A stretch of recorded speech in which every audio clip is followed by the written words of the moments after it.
缓解胸闷跟咳嗽的穴位在哪里？首先，我们要找到我们的胸骨，它在我们的胸骨中两个胸乳头的中间，这个叫膻中穴。第一个，我们用手指按摩，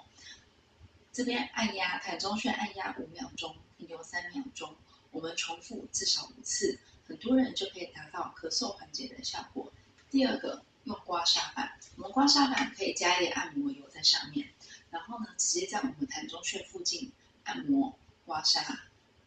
如果刮到温温热热的感觉，效果会比较好。第三个，如果我们觉得我们按摩跟刮痧